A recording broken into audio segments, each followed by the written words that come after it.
যুদ্ধ এক মহাযুদ্ধ, যে যুদ্ধ ধ্বংস করেছিল কৌরব ও পাণ্ডবদের সমস্ত অহংকার, যে যুদ্ধ রচনা করেছিল নতুন এক যুগের। কিন্তু যুদ্ধ শুধু অস্ত্রের নয়, সেই যুদ্ধেরই এক করুণ পরিণতি ঘটেছিল কুরুক্ষেত্রের রক্তস্নাত মাটিতে, যখন এক পুত্র, যিনি ছিলেন ধর্মের প্রতীক, যিনি ছিলেন সত্যবাদী, যিনি কখনোই মিথ্যা বলেননি, সেই যুধিষ্ঠির জীবনের সবচেয়ে বড় ধাক্কা খেয়ে ক্রোধে অভিশাপ দিয়েছিলেন তার জন্মদাত্রী মা কুন্তিকে। কিন্তু কেন, কি এমন ঘটেছিল যে যুধিষ্ঠির সবসময় ধর্মের পথে থেকেছেন, তিনি কেন রাগে নিজের মাকে অভিশাপ দিলেন? কেন তিনি বললেন যেহেতু এক মা তার সন্তানকে সত্য বলেনি, তাই ভবিষ্যতে আর কোনো মা তার সন্তানকে গোপন সত্য লুকিয়ে রাখতে পারবে না?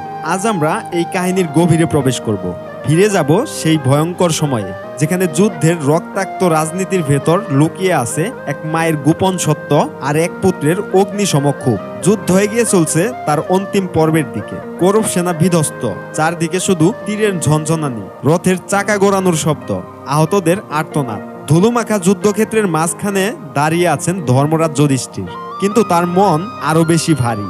আজকের যুদ্ধটি অন্য সব দিনের চেয়ে ভিন্ন, কারণ আজ যুদ্ধের ময়দানে মুখোমুখি দুই মহাবীর। একদিকে কৌরবদের সর্বশেষ আশার প্রদীপ কর্ণ, অপরদিকে অর্জুন, যার সারথি ছিলেন কৃষ্ণ। কিন্তু তখনও যুধিষ্ঠির জানেন না কর্ণ তার আপন ভাই। অর্জুনের তীরে বিদ্ধ হয়ে কর্ণ মাটিতে লুটিয়ে পড়লেন, তার মুখে তখন ক্লান্তির হাসি।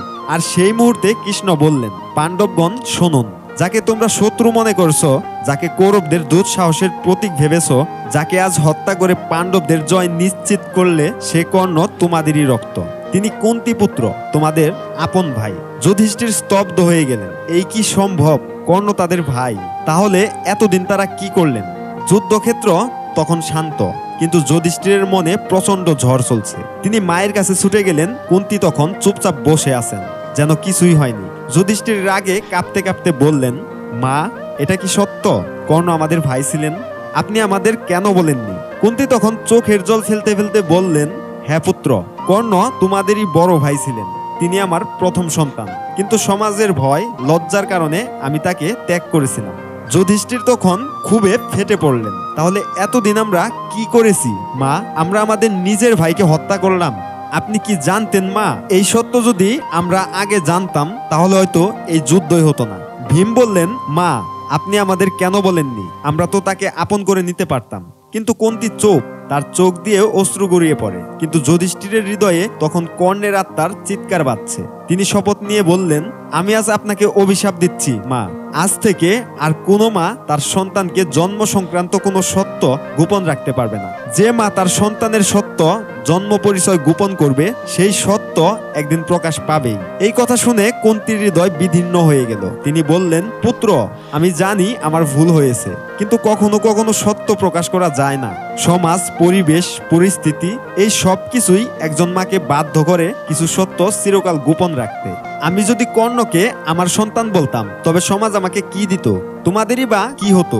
যুধিষ্ঠির কিছুই বললেন না। তার চোখে তখন শুধু যুদ্ধের ভয়াবহ স্মৃতি, কর্ণের রক্তাক্ত মুখ এবং মায়ের অশ্রু। তিনি বুঝলেন তার দেয়া অভিশাপ এখন চিরকাল সত্য হবে। শ্রীকৃষ্ণ তখন এগিয়ে এসে বললেন, যুধিষ্ঠির, ক্রোধ কখনোই সঠিক পথ নয়। কুন্তি যে সিদ্ধান্ত নিয়েছিলেন তা পরিস্থিতির জন্যই ছিল, কিন্তু তোমার অভিশাপও সত্য হবে। যুগ যুগ ধরে সত্য লুকানো সম্ভব হবে না। যুধিষ্ঠির তখনও নিস্তব্ধ, তার ধর্ম আজ প্রশ্নের সম্মুখীন। তিনি জানেন তার অভিশাপ একদিন সকল মায়ের জীবনে প্রতিফলিত হবে। তো বন্ধুরা, ভিডিওটি কেমন হয়েছে তা কমেন্ট বক্সে অবশ্যই জানাবেন। ভিডিওটি যদি ভালো লেগে থাকে তাহলে ভিডিওটিতে একটি লাইক করে চ্যানেলটি সাবস্ক্রাইব করতে ভুলবেন না। দেখা হবে পরবর্তী ভিডিওতে। সবাই ভালো থাকবেন, সুস্থ থাকবেন। ধন্যবাদ।